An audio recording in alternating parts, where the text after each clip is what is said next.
And so they're the worst offenders. They're the ones that are going to Tesco's for the cheapest veg because they can't afford not to, which is just bizarre. So I'd like to see people with money that should know better funding a better world. You know, that's sort of what I'm in it for what that's worth. We've got Ian back here as well, as a bit of a speaker. Just very briefly to our colleague, I'm really sorry that you've got that view. I just think, actually, you know, spend a week at Ruskin and just talk to the students about resilience and reaction. You know, in this country, at a very difficult time, there are millions of stories in any one day about people fighting back.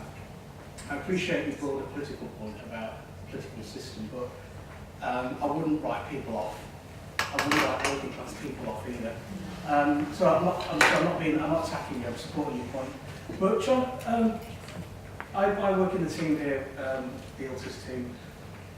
Just a point I was thinking about lots of my work as public sector workers in the different trade unions, many of whom are offered, both under New Labour and since 2010, with opportunities to buy into public sector services as part of a trade service or outsourcing.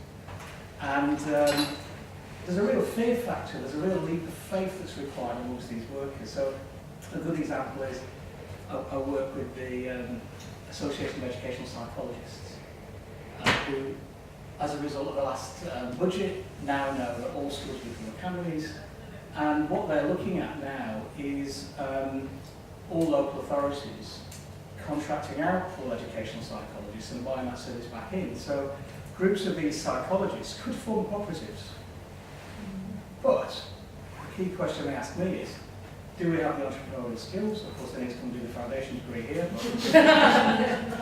But seriously, when I work with Unison workers who have opportunities to run social enterprise within health, for example, it's a massive leap, isn't it? Because they're used to a capitalist economy, it's much easier to work for someone even if you are exploited.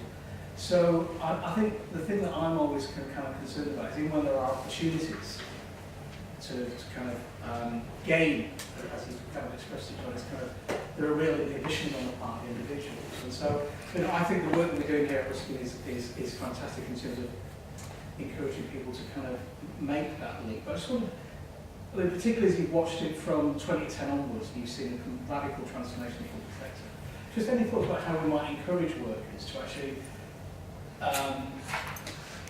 take over parts of the public sector, not in the charitable way that you referred to before, but in a truly collective way, particularly where they feel disinhibited from doing this kind of work, because they just feel it's far too scary. I mean, I think there are examples, aren't there? And that's perhaps the most empowering thing, is to see where you've had public sector workers who have actually said, we don't want to see everything outsourced, and we will rise up together and form whatever they want to call it, a collective body to keep those public services within the public sector. I mean, Newcastle's the one which is always, in particular the Newcastle Unison members, who really sort of formed a big phalanx to stop the outsourcing of everything there. That becomes an automatic rallying cry for everybody else to think, yeah, well, we can do that too then, if that's actually happening in that type of situation. But you're right, it does require new skills. I mean, it requires also a sense of building partnerships, not just within the workforce, but beyond. And I think a lot of trade unions have said that very explicitly. Fighting for public services means fighting with the community for our shared public services. It's not just a labour struggle.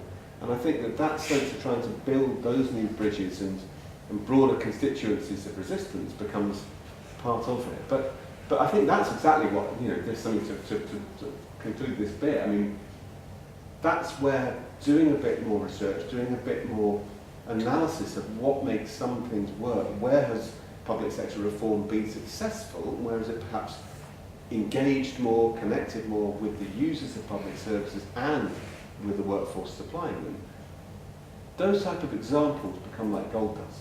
You know, every time you hear of a positive example, it has so much beneficial effect, and all the sort of books or articles which say here is a scheme which has been a shining success, I mean, it has so much positive effect. So maybe that's part of the program here, is sort of get all the best examples to the top, tell everybody about. Thank you very much. Thank you, John. That's absolutely brilliant. So